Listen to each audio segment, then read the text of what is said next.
Bliss with the Dallas Weekly, and I'm so excited to be here with our Queen of the Month, Lisa Bowman, VP of Origin Bank, Commercial Banking. How are you doing today, Lisa? I'm doing well, thank you. Thank you so much for having me today. Absolutely. It is an honor and a pleasure to be interviewing you today to hear more about your legacy and your journey.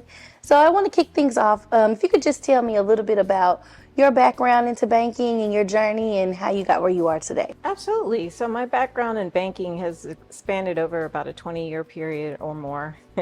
We'll go with the 20-year, not to give my age away, but I started, most of my career has been in underwriting. I started in commercial real estate underwriting and then learned CNI, which is business banking underwriting. And from that, after the George Floyd murders, there a lot of attention was placed on the lack of financing to Black and brown people. And to be honest, I've always kind of wanted to do something with a purpose. And I was considering changing careers just because I wasn't motivated by enriching the already rich. I wanted to do something that was going to be impactful to the community. So when I was tapped to be a commercial relationship banker, I knew that this was my calling. I was able to help people and reach out to the Black and brown to really, make an impact. And with you making an impact, your work in the community is so extensive. How has it been building relationships with the community, especially after you mentioned the George Floyd murders? Then we had Breonna Taylor right after that. So how has building relationships and trying to change the public perception of big businesses in banking, how's that been for you? It's been, I think because I understand I am Black and I understand our plight, it's easy for me to just be honest and real, and the business just comes to me because of that. I think people appreciate my honesty. I advocate for my clients. I advocate a lot of times for myself, and I think people really appreciate that, and it shows in the work that I'm able to bring to the bank. Absolutely. And the thing that I love is that you're not you're really in the community, right? You sit Yes. on the Young Professionals Advisory Board with the American Red Cross. So you're very intentional about your placement in the community. You're not just a face, but you're actually doing the work, including your recent partnership with Scottie Smith II to build these amazing properties in South Dallas. So can you tell me a little bit more about that? Yes. Well, let's start with being on the board for the American Red Cross. It's an education for me. I did not know that there was a lack of diverse blood supply. I'm learning a lot about sickle cell and how it affects the Black community. These are really important things to know and to educate the community about. And the same for my role. I was just saying that, I grew up here in Texas, but I lived in California for 27 years. And in that time period, I saw what gentrification did. I saw how the Black and brown people were most of the time displaced, and it changed the whole demographics in areas. So when I moved back here about 7 years ago, I saw the same thing happening with gentrification. And it was important for me to make sure that people of color get a piece of the pie. Yes. And so I used to teach at Billy O'Day Middle School. So absolutely want to give you your flowers for being intentional about wanting to redo this community for people of color, because we are deserving, right? We are Yes. very much deserving to have nice homes in our community. And that's definitely one way to create that ripple effect. For sure. I remember when I was teaching here, there was just a lot of dogs in the community, and you don't think about how much that affects you, like what you see. And we would see it in the children when they come in school, and so being able to have them drive to school and see these beautiful properties, Yes. and to know that you're a part of that, hats off to you. That's why you're our Thank you. Queen of the It's a Month. rewarding feeling, and this is why I do it. Yeah, I do absolutely. it for that very same reason, because everyone deserves to feel this warmth in this community. Absolutely. I fully agree. Yeah. So with over 20 years of experience, can you tell me like what has been the best lesson that you've learned and the hardest lesson that you've learned? Whew, good question. The best, wait, say that one more time. What has been like an impactful lesson, one that has really impacted you, but then a hard lesson? Because we know sometimes we have a lot of triumphs that we have to overcome. Right. And now in your executive level, I'm sure as a Black woman in business at an executive level, there have been a lot of hard lessons that you have had to face. I think the hard lesson is that I came here wanting to help everyone. And sometimes you can't, sometimes you have to have that hard conversation with people. Not everyone, I used to fight for everyone. And sometimes in fighting for everyone, you're fighting for them at their own detriment. So what I mean is, Yes, please tell me a little bit more about what you mean by that. sometimes a company might come to me like, I need financing. Well, when they look at their financials, they might not be ready. So maybe it instead of giving them what they're requesting, like say they want a 500,000 revolving line of credit, maybe let's start out small, because when you have too much debt, it becomes a burden. And Yes. if you're not using the line as you should, like curing and bringing it down to zero, like 30 days out of the year, and you're not using it properly, the bank will term that loan out, and it will be like a $500,000 car note. You're paying it over a 5-year period, and it's heavy on a company, on a small business. Sometimes it's my duty to tell the company what might benefit them more than what they're requesting. And that includes telling them no in that moment. And that includes telling them no. It's sometimes I have to have hard conversations with my customer, my clients, Yeah. and that's what I. It's hard to know that I cannot help everyone. But then I do also understand you're very heavy on the financial literacy side as well. I am. So it's important you're providing that education. I'm providing the education because what I'm seeing is a lot of companies aren't familiar with things like financial statements. Sometimes they've never heard of a income statement or a balance sheet. And it's important for me to get out there and educate them on the difference and on the difference between the financials and what they mean and how we use them, what metrics we use to measure their qualification, to measure whether or not it's a viable loan. So helping that no eventually become a yes. Exactly. Like Yes. right now you're a no, but eventually here's what we need to see happen so that you can become a yes. I love that. And that's a part of that, building the relationship and you being in the community. Really great. Thank you. Really, really great work that you're doing.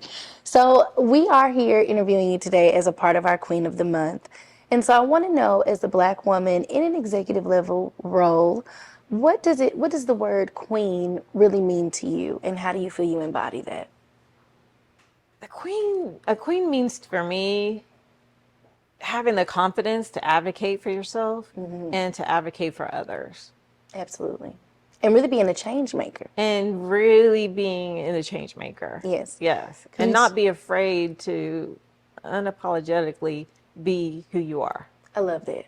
Because it's needed. It's so needed. Often, we find that, in positions, especially as Black women, we are questioned and often felt to kind of stifle ourselves and silence our voices. But it's really, like you said, that authenticity is needed to create change, because you are literally doing the work of advocating for people who have been left out of the conversation historically for years. Oh, yes. Oh, yes. And I'm sure when you go into these rooms, the people around you may or may not look like you. They don't. They don't. But, it's important for me to educate the people that I work with on what's happened to the community, why there's a distrust, that there were policies put in place that reinforced discrimination and that relegated Blacks to some of the worst neighborhoods and the worst jobs. Absolutely. And how have you seen a shift or a change based off of the work that you're doing? Absolutely. I've seen a change with the people I've helped and with the people that I've brought to the bank. They're getting to see that all of us aren't poor. All of us don't have bad credit. I mean, that the stereotype isn't true Yeah. necessarily, and that we deserve, to have nice homes and quality things. Like this project here is, I mean, it's affordable housing, but it's quality affordable housing. It's not just something thrown together. It's something that was put together with a lot of thought and vision. Yeah. I love that. So, as you have gone through your career, is there a queen that came before you that influenced you in the work that you're currently doing? And you can name a couple if you need to. Well, I meet so many queens along the way in sales. I meet so many. I've met so many influential people, so many people that are inspiring. Like I met Fauna Simmons, who is the CEO and founder of Viola's House. It's important to me to meet people that take what people perceive as a setback in someone's life and turn it around and help other people, guide them through their journey with dignity. Absolutely. She started a maternity home for young women, and what people may, what's the buzzword that people are using? Shame people for becoming pregnant at an early age. Instead, she's helping people move through life with dignity, giving them resources to thrive. And I love hearing things like that. Another one, I don't want to sound cliche, but my mom is my major queen. She's the one. She's not from this country. She's from Barbados, but she's an avid reader, and she's always taught us how to taught me, the power of using your voice, of reading so that you know what words to use. I don't always know, Yeah. but she can bring you down to a small size without cursing, without even raising her voice. And I think that's a real gift. That's a real talent to do that. Absolutely. Do you feel like you take on some of her attributes? Or try I to? try to. I would love it. I aspire to be like my mom. I do. But I fail, I think, a lot of times. But I'm trying. I try hard. Yes. So, for young Black women coming up in business, we know that representation matters. How do you feel your role is impacting and changing the status quo for our community? And you being in this role, really. I think it's important for people to see people that look like you doing great things in the neighborhood, in the community. Absolutely. I think people want to aspire to, when they see you succeeding, they want to aspire to be as successful as you are. And that to me is impactful. And it makes it real, It makes it real. right? Because we see so much, doing hair and nails, and that's great. But then Right. it's like, oh, I can be the VP at a bank. Right. Like, this is possible for me. It's very possible. That's amazing. That's And I try amazing. to work with people. I even put out a post recently that said that, we're hiring, I work at a branch, and we're hiring a relationship banker who would be the person who greets clients and sets up accounts.